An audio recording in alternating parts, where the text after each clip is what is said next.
రానున్న అసెంబ్లీ ఎన్నికల కోసం ఇప్పటి నుంచే బీజేపీ తెలంగాణలో పక్కా స్కెచ్ అమలు చేస్తున్నట్టుగా కనిపిస్తుంది.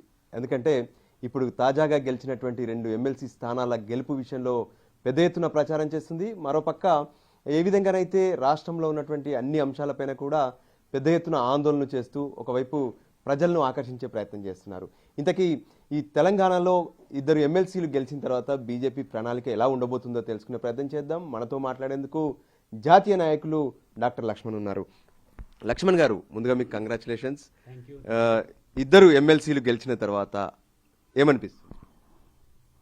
దేశవ్యాప్తంగా నరేంద్ర మోడీ గారు 3వసారి ప్రధానమంత్రి అయిన తర్వాత విజయ పరంపర కొనసాగుతున్నది. అన్ని రాష్ట్రాల్లో కూడా నరేంద్ర మోడీ గారి యొక్క అభివృద్ధి ఎజెండా చూసి ప్రజల సంక్షేమ పథకాలు దళారీ వ్యవస్థ లేకుండా నేరుగా పేదలకు అందడం, బ్యాంక్ ఖాతాలో చేరడం ప్రజలను ప్రభావితం చేసింది. ఆ పార్లమెంట్ ఎన్నికల తర్వాత ఏదైతే హర్యానా, మహారాష్ట్ర, ఢిల్లీ బీజేపీ గెలవదనుకున్నటువంటి మరి అనేక మంది ఉద్దండులు, విశ్లేషకుల మరి ఆ యొక్క సర్వేలను కూడా తారుమారు చేసి మోదీ ఎజెండాతో ఏదైతే గెలుస్తూ ఉన్నామో అదే పరంపర తెలంగాణ కూడా ఇవాళ కొనసాగుతూ ఉన్నది. తెలంగాణలో మొదటిసారిగా ఉత్తర తెలంగాణకు సంబంధించి గ్రాడ్యుయేట్ ఎమ్మెల్సీ, టీచర్స్ ఎమ్మెల్సీ గెలవడం అంటే ఇది సామాన్యం కాదు. ఇది కాంగ్రెస్ ప్రభుత్వం పతనానికి ఇది నాంది.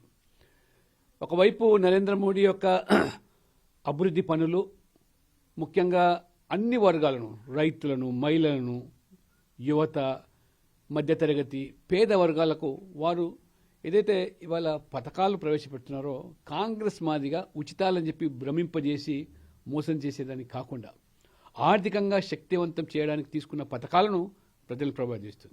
తెలంగాణలో మరీ ప్రత్యేకంగా ఈ కాంగ్రెస్ ప్రభుత్వం రేవంత్ రెడ్డి గారి యొక్క గ్యారంటీలు, హామీలు, రాహుల్ గాంధీ వచ్చి ఏ రకంగా యువతను 2 లక్షల ఉద్యోగాలు ఇస్తాను మొదటి సంవత్సరంలో, మీకు 15,000 రూపాయలు రైతుకు ఎకరాకు రైతు భరోసా ఇస్తామని చెప్పి, రుణమాఫీ అని చెప్పి, 4,000 పెన్షన్లు చెప్పి అన్ని మాయమాటలు చెప్పి 14 నెలలైనా దాన్ని ఊసే లేదు. ఇవాళ ఉద్యోగులు జీతాలు సకాలంలో రాకపోవడం, పదవి విరమణ చేసినటువంటి ఉద్యోగులు, ఉపాధ్యాయులకు వాళ్ళు కష్టార్జితాన్ని ప్రభుత్వం సొమ్ము చేసుకుంటుంది. వాళ్ళ పిల్లల పెళ్లిళ్ళ కోసమో, వాళ్ళ ఆరోగ్యం కోసమో, వైద్యం కోసమో డబ్బులు అందకపోవడం, కోర్టును ఆశ్రయించే దృష్టి వస్తుంది. రేవంత్ రెడ్డి గారు అస్తమానము ఢిల్లీ పర్యటన తప్పితే మొన్న ఒక మీటింగ్లో అన్నాడు, ఇప్పుడు 5 డే మ్యాచ్ కాదు, 3 డే మ్యాచ్ కాదు, ఇప్పుడు 2020 ఆడాలి. ఆ 2020 పేరు మీద ఇవాళ ఢిల్లీకి ప్రతి 2 రోజులకు ఒకసారి వచ్చి మరి చివరికి చూస్తే సెంచరీ కొట్టాడు. ఢిల్లీ పర్యటన త్వరలో సెంచరీ కొట్టే పరిస్థితి ఉన్నది. ఇవాళ మేము కూడా ఇవాళ 2020 మ్యాచ్లో ఆరితేరిన వాళ్ళం కాబట్టే ప్రజలు మమ్మల్ని నమ్మి ఇవాళ ఎవరైతే మేధావులు, ఇది స్పష్టమైన సంకేతం. తెలంగాణ వ్యాప్తంగా ప్రజల యొక్క ఇది వారు పడుతున్నటువంటి అగచాట్లకు ఈ తీర్పు ఒక సంకేతం. ఉపాధ్యాయులు, అందులో మేధావులు, ఉత్తర తెలంగాణ దాదాపు 6 పార్లమెంటులు, అదే రకంగా 42 పై అసెంబ్లీ నియోజకవర్గాలుగా ఓటర్లు ప్రభావితం చేసిందంటే మీరు ఊహించండి. భవిష్యత్తు ఖచ్చితంగా తెలంగాణది. తెలంగాణలో డబుల్ ఇంజన్ సర్కార్ రావడం ఖాయమని తెలుసు. ఇప్పుడు రేవంత్ రెడ్డి గారు అస్తమానం కూడా నువ్వు ఢిల్లీకి వచ్చి సాధించింది ఏమిటి? నీ మంత్రివర్గాన్ని ఇంతవరకు విస్తరించలేకపోయావు, నీ ఎమ్మెల్సీ అభ్యర్థులు ఖరారు చేయలేకపోతున్నావు, నీ పీసీసీ కార్యవర్గాన్ని కూడా ఏర్పాటు చేయలేకపోతే ఇది కాంగ్రెస్ మార్కు రాజకీయం. కాబట్టి రేవంత్ రెడ్డి అందులో బందీ అయిపోయినాడు. అటు పాలన మీద పట్టు సాధించలేకపోతున్నాడు. పాలన మొత్తం గాలికి వదిలేసేసి ఈరోజు ఢిల్లీ చుట్టూ ప్రదక్షిణలు, మరి ఆ రాహుల్ గాంధీ యొక్క దర్శనం నిమిత్తమే వారి దయాదాక్షిణాల మీద ఏ రకంగా తెలంగాణ ప్రజల ఆత్మగౌరవాన్ని ఢిల్లీకి తాకట్టు పెట్టే పరిస్థితి ఈ కాంగ్రెస్ మళ్ళీ మొదటికి వచ్చింది. కాబట్టి ప్రజలు తిరగబడుతున్నారు. ఇది స్పష్టమైన సంకేతం. బీఆర్ఎస్ దాదాపు కనుమరుగైంది. ఈ 2 పార్టీలు కూడా మొన్న టీచర్ ఎమ్మెల్సీలో కరీంనగర్లో ఎవరికి సమర్థించారో, ఎవరికి బీజేపీ గెలవకూడదని చెప్పి కుట్రపూరిత చర్యలు పాల్పన్నారో అందరూ కూడా గమనించారు. అందుకనే ఇవాళ చెంపపెట్టి లాంటి తీర్పునిచ్చారు.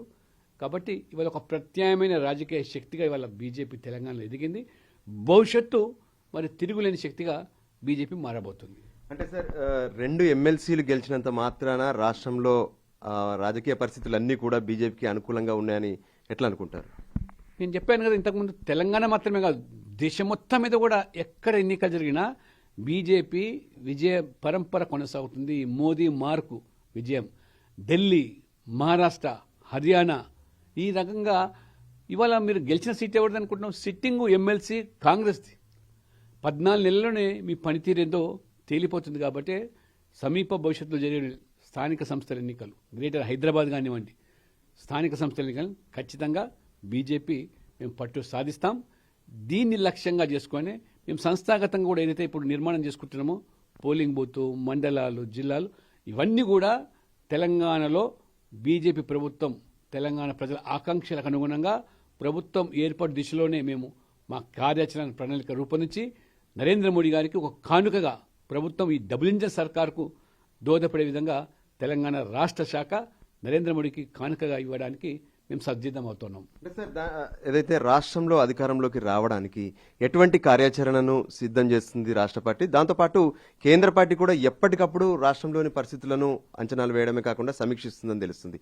ఎలా ఉంటుంది సార్ మొత్తం టార్గెట్? నరేంద్ర మోడీ గారు, అమిత్ షా గారు, నడ్డా గారు పూర్తి దృష్టి అంతా కూడా తెలంగాణ మీ వైపు సారించారు.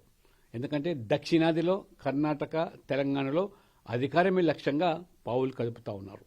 ఆ దిశలోనే మేము నరేంద్ర మోడీ గారి యొక్క ప్రభుత్వం పనితీరు, అభివృద్ధి ఎజెండా, పేదల సంక్షేమం, మధ్యతరగతి కుటుంబాలకు మన బడ్జెట్లో కల్పించిన రాయితీలు, దీంతో పాటు కాంగ్రెస్ ప్రభుత్వం యొక్క ఏదైతే హామీలు ఇచ్చి వైఫల్యం చెందారో, 6 గ్యారెంటీలు అన్నారు, 420 హామీలు ఇచ్చారు, అన్నీ కూడా ఇవాళ పూర్తిగా ప్రజలను వంచడానికి చేసినటువంటి ఈ గ్యారెంటీ తప్పితే మొత్తం ఇవాళ కాంగ్రెస్ పార్టీకే వ్యారంటీ అయిపోయింది, గ్యారంటీ లేకుండా పోయింది. కాబట్టి మినుకు అంటూ 3 రాష్ట్రాల్లో ఉంటే కూడా ఆ 3 రాష్ట్రాల్లో కూడా రేపో మాపో అన్నట్టుగా ఈ 3 ప్రభుత్వాలు కూడా కొనసాగుతున్నాయి. విచిత్రం ఏంటంటే తెలంగాణలో 5 నెలల తర్వాత పార్లమెంట్ ఎన్నికలు జరిగితే ప్రభుత్వం వచ్చిన తర్వాత 35% ఓట్లు బీజేపీ, 8 మంది ఎంపీలు గెలవడం అంటే మోదీ గారి చరిస్మా ఎంత ఉన్నదో, మీ వైఫల్యం, కాంగ్రెస్ వైఫల్యం ఎంత ఉందో ప్రజలు స్పష్టమైన తీర్పునిచ్చారు. తెలంగాణ ప్రజలు చాలా తెలివైన వాళ్ళు. వారు ఎక్కడ, ఏ సందర్భంలో, ఏ సమయంలో ఎవరిని వారిని ఈ ఎన్నికల ద్వారా ఈ ప్రభుత్వాన్ని కళ్ళెం వేశారు. ఒక స్పీడ్ బ్రేకర్, అడ్డు అదుపు లేకుండా గుద్దుకుపోయేటువంటి ఈ ప్రభుత్వాన్ని ఇవాళ కళ్ళెం వేశారు. ఆ స్పీడ్ బ్రేకర్స్ మీ చేసేటువంటి తప్పిదాలకు ఇది ఒక హెచ్చరికగా వాళ్ళు ఈ తీర్పుని ఇవ్వడం జరిగింది. కాబట్టి ప్రత్యామ్నాయంగా బీజేపీ మాత్రమేటువంటి ఒక సంకేతాన్ని కూడా ఎన్నికల ద్వారా స్పష్టంగా, మరి కొన్ని లక్షల మంది వాళ్ళ గ్రాడ్యుయేట్ ఓటర్స్, కొన్ని వేల మంది ఉపాధ్యాయులు, మొత్తం సమాజాన్ని ప్రభావితం చేసేటువంటి వ్యక్తులు వీళ్ళు, వాళ్ళే ఈ విధమైన తీర్పునిచ్చారంటే మీరు అర్థం చేసుకోండి. కాబట్టి ఇవాళ తెలంగాణ ప్రజలు కూడా కోరుకుంటున్నారు. అన్ని రాష్ట్రాల్లో మోదీ గారి యొక్క నేతృత్వంలో బీజేపీ ప్రభుత్వాలు ఏర్పడుతున్నాయి. వై నాట్ తెలంగాణ అనేటువంటి భావన ప్రజలు కలుగుతుంది. కాబట్టి ఆ భావనను అర్థం చేసుకునే ఇవాళ జాతీయ నాయకత్వం కూడా ప్రత్యేక దృష్టి తెలంగాణ వైపు కూడా సాధించబోతా ఉన్నది. ఢిల్లీ ఎన్నికల్లో చూసాము, మొత్తం ప్రజలందరికీ కూడా నాదే గ్యారంటీ అంటూ మోడీ గ్యారంటీ ఇచ్చారు. తెలంగాణ విషయంలో కూడా ఇటువంటి గ్యారంటీ ఉంటుందా?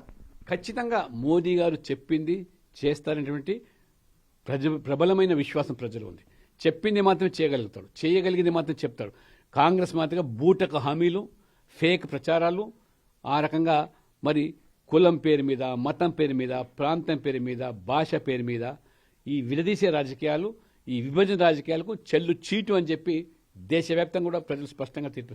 రాహుల్ గాంధీ రాజ్యాంగాన్ని చేతుల్లో పట్టుకొని, పుస్తకాన్ని చేతిలో పట్టుకొని భ్రమింపజేసే ప్రయత్నాలు చేసిన మోదీ గారు వస్తే, బీజేపీ వస్తే రిజర్వేషన్లు పోతాయని, రాజ్యాంగాన్ని పక్కన పెడతారని చెప్పి మాట్లాడిన వాళ్ళు ఎక్కడ కూడా ప్రజలు నమ్మడానికి సిద్ధంగా లేరు. కాబట్టే ఇవాళ రాహుల్ గాంధీ ప్రజలు ఎక్కడ పోయినా వారు తిరస్కరిస్తున్నారు.